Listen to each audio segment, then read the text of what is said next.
In late June, the sleepiest part of the NFL calendar, several of the sport's most prominent minority coaches and executives gathered at Morehouse College in Atlanta to try to dispel a persistent football myth, that there are not enough qualified candidates of color for the league's coveted offensive coaching jobs. At the event, known as the Quarterback Summit, about 36 aspiring candidates for such jobs heard from seasoned professionals like the former Colts and Lions head coach Jim Caldwell, Chiefs offensive coordinator Eric Bieniemy, and other African American coaches and executives, past and present.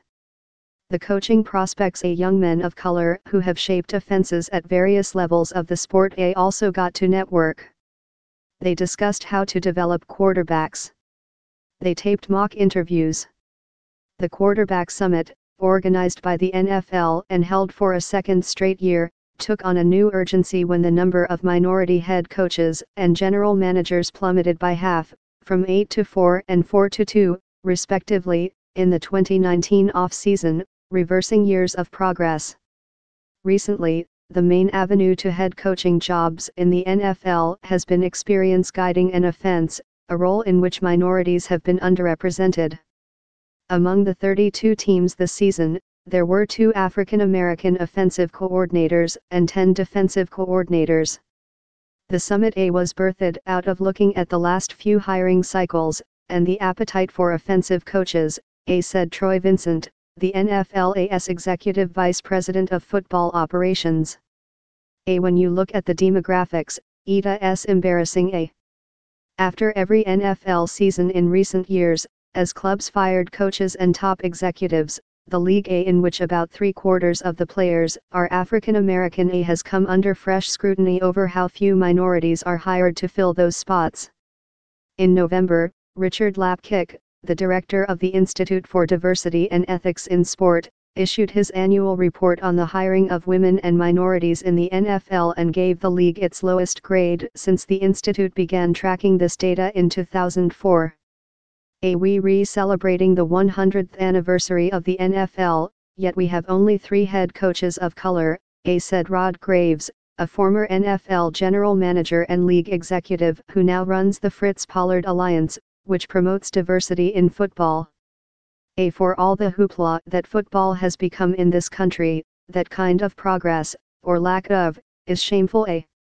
As Graves noted, the December firing of Carolina Panthers coach Ron Rivera, who is Hispanic, brought the number of minority head coaches to 3. Mike Tomlin of the Steelers, Anthony Lynn with the Chargers and Brian Flores with the Dolphins down from a record 8, in 2018 and other years.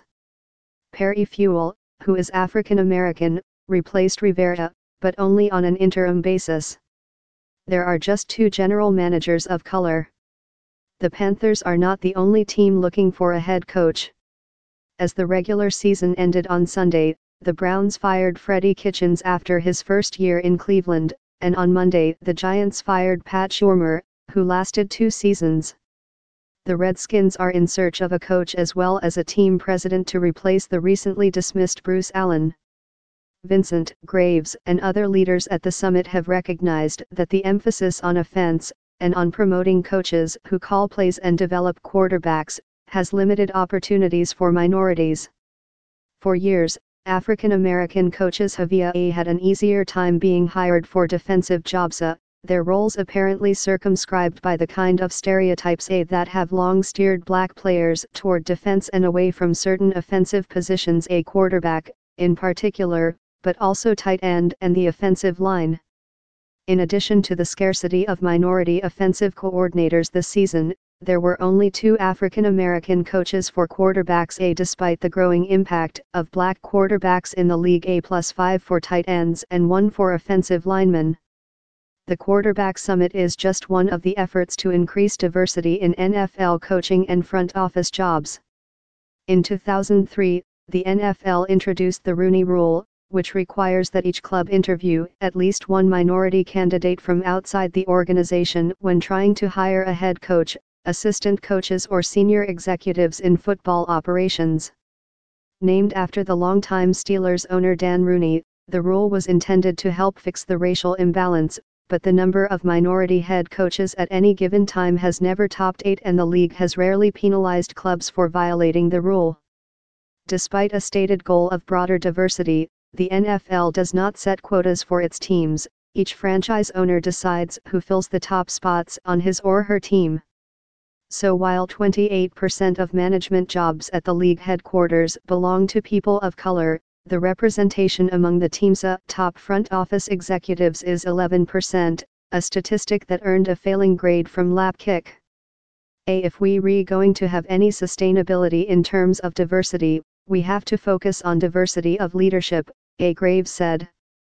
We have a lot of work to do. Some teams have recognized that becoming more diverse made them better on the field. A half-century ago, the Steelers hired an African-American scout, Bill Nunn Sr., and he found players at overlooked historically black colleges and universities who helped the team win 4 Super Bowls between 1974 and 1980. Every metric that you could use, these players outperformed their peers, said Jim Rooney, who recently completed a book on his late father's work. It gave Dan an appreciation of talent pools that were overlooked and can give you an advantage. The Arizona Cardinals also broke barriers. They were the first team to hire an African-American head coach and general manager. The Cardinals also hired the first African-American female executive and the first African-American contract negotiator. The N.F.L. has tried to build a pathway for minority coaches through the Bill Walsh N.F.L. Diversity Coaching Fellowship, which is named for the late 49ers head coach.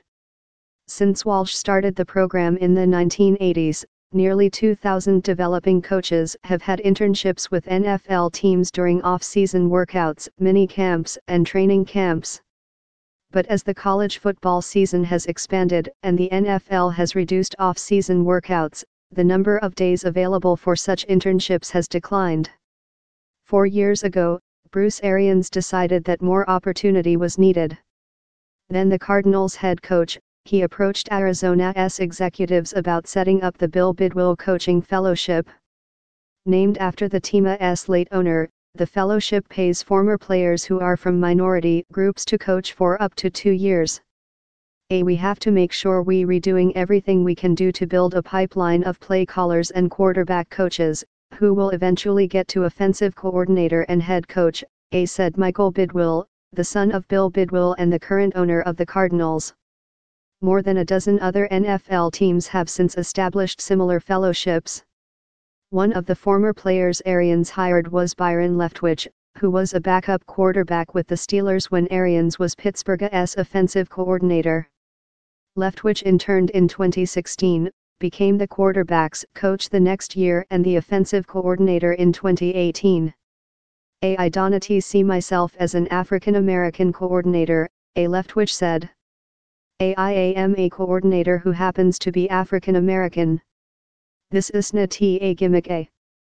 When Arians was hired as the Buccaneers head coach ahead of the season, Leftwich moved to Tampa Bay. The team is the first to have African-American coaches as offensive, defensive, and special teams coordinators, and 11 of its 30 coaches are minorities. It's the guys you know and trust, people who have gotten opportunities who deserve them, Arians said. Our job as coaches is to create that next generation of coaches. Arians looks forward to the day when hiring minorities is not exceptional. For that to happen, there must be more diversity in offensive roles lower on the organizational chart, starting with quality control coaching.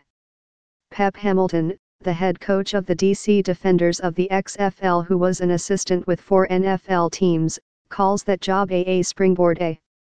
You can't teach experience, Hamilton said. Ultimately, you are either prepared or not.